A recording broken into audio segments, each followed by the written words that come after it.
Think you're kind of, you getting where we're going on this one?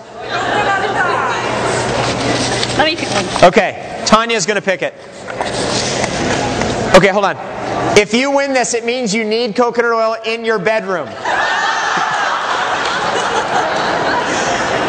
Tanya has picked a winner, 954-145. Anybody? 145. All right.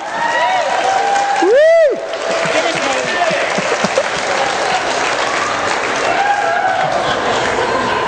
I've got 145. What's your name? Norm. Norm, good to meet you. Here's your coconut butter. You and your wife are going to be having a much better time. It's going to be a good night tonight. It's going to make Sunday really hopping. Okay. Take a 10-minute break. So here's what we're going to do. We're going to take a 10-minute break. I'm going to sit up here. I'd love to talk with you. Mix and mingle. I'll sign some books. Come talk to Tanya. Help support our vendors. We've got some interesting stuff from the light cellar. Tanya brought some great stuff. Organic clothing, chocolates over here. But at the same time, it does actually save their life in a lot of cases. And it's one of those kind of things. It's like, okay, it's an animal product, but it's kind of like, vegan, but it's kind of not. It's one of those in terms of ethics. But the thing is, the delivery system now with alcohol sublingually, you can procure it without killing. It can be delivered sublingually through alcohol. Then you get the high absorption of the growth factors, over 23 growth factors, and it becomes like hormone replacement. And that's the big story now, is that we're on this bioidentical hormones, hormone replacement. That's never been used historically. It's always been deer or elk antler. And that's something we can bring back. But we bring the ancient old with the delivery system of the brand new together. Another example like that's colloidal silver. In the old days, they'd throw silver coins in the barrel of water. And what would that do? Kills all the bacteria in the water.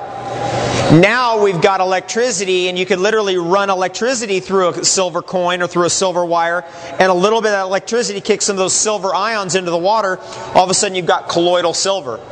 Now colloidal silver, if you've ever traveled around with it, used it topically, used it orally, it is second to none in the world. It is the best thing for a topical application and oral application. Somebody gets a puncture wound, which is really tricky with hydrogen peroxide, because hydrogen peroxide will open it, so it'll make it worse. Colloidal silver, no problem. Threatened of a staph infection, you get a big cut in the tropics, boom, spray it with colloidal silver, takes care of it. There's this colloidal silver gel that's out now. You can take that gel, sometimes like I'm running around barefoot, I get cuts between my toes. I take that gel, I wash my feet off, take that gel, rub it in between my toes, right on the cuts, and it takes it out because it sticks there. These kinds of products are so critical, like children, baby, diaper rash. What's diaper rash? It's basically the bacteria from the poop gets on the skin, and skin gets irritated. One spray of colloidal silver, 2 hours later, gone. Wipes it out. It's one of those tools, like I travel with it, it's on me at all times. Colloidal silver is always with me. I'm leading a troop through Peru, boom, we spray colloidal silver. If anybody gets a cut, any kind of a thing, immediately. Why? Because it's just safer. You never want to leave an open wound. Somebody gets gashed, hurt really badly, spray them down with colloidal silver, kills all the bacteria, all of a sudden it's no problem. What was once a problem is now no problem. Just from a little bit of insight. That's stacking the odds in your favor. That's being smart about things. That's being intelligent. You get a little cut from a knife, one spray, it's done. Colloidal silver, one more thing I want to say about that. It's a metal. It's a metal. It's a noble metal. The noble minerals. Gold, silver, iron, tin. What are the other ones? Copper.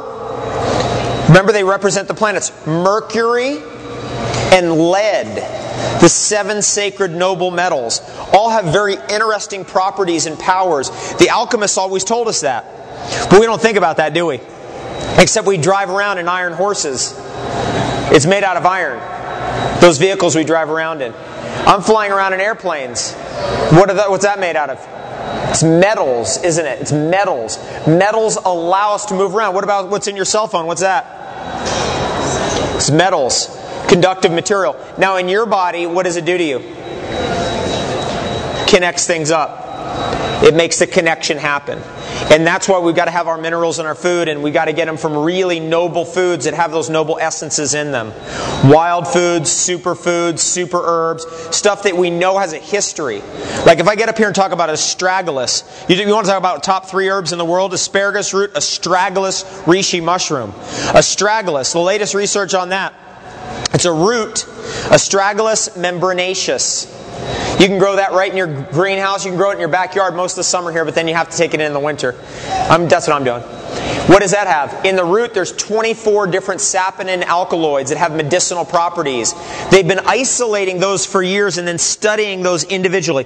What is the property of this one? What is the property of that one? What is the property of this one? What is the property of that one? They found out that astragaloside 4 stops the shearing or the fraying of your DNA. So at the end of your DNA strands, when there's a cell replication, you can have damage. That's called telomere damage. You ever heard about this? Telomeres? The fraying of the telomeres. It has been validated scientifically that people who are genetically more inclined to stronger telomere formation will live longer. That has been proven. It's also been proven that astragaloside 4, one particular alkaloid out of one herb, has the power to do what you cannot do genetically perhaps, and that is to help your telomeres from being frayed and from you losing genetic material upon cell replication. Now, here's where I take that. Okay, how do we grow astragalus to concentrate that particular saponin? And the Chinese are already well into that. And that's the products that are being developed right now. It goes on like this. Reishi mushroom. I've been babbling on about reishi mushroom. We should look at some pictures of reishi mushroom, because it's so darn amazing. Look at cacao. Look at reishi mushroom. The fairy world.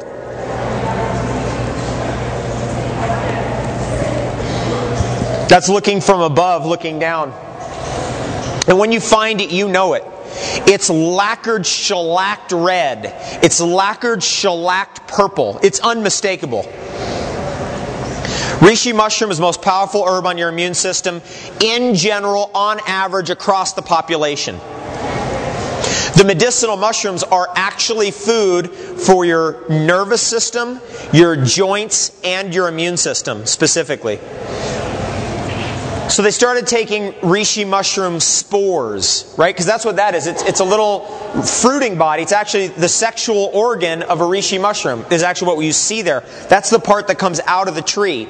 All tree mushrooms are edible except the ones that glow in the dark. I've only ran into one tree mushroom ever, and I was in Australia, that glowed in the dark, and all 3 of us ate it, and we didn't die. So that's good news.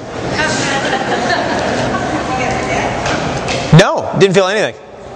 Anyway, tree mushrooms are the basis of medicinal mushrooms, and very likely the utmost output of our ecological system in its perfect evoluted form is actually a forested ecosystem where all the trees are being recycled by these noble mushrooms, which then secrete their spores out into the environment, and those spores eventually, if they're strong enough, rich enough, built and constructed properly enough, will actually get up into the upper atmosphere and will escape the Earth's atmosphere and actually can get into outer space. You ever heard that before?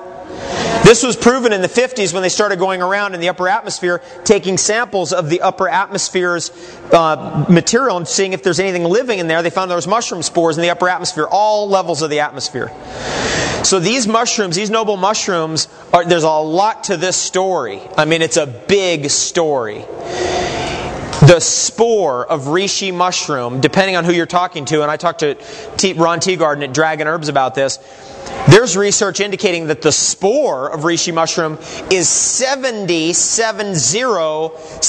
times more powerful than reishi mushroom itself. In fact, Ron Teagarden puts out a product called reishi mushroom spore oil. It's about $350 a bottle, but if I had 4-stage cancer, I'd be on that like nobody's business. Right? That's what's out there. Do you need that right now? No. But start somewhere. Truth Calkins convinced me to buy reishi years ago.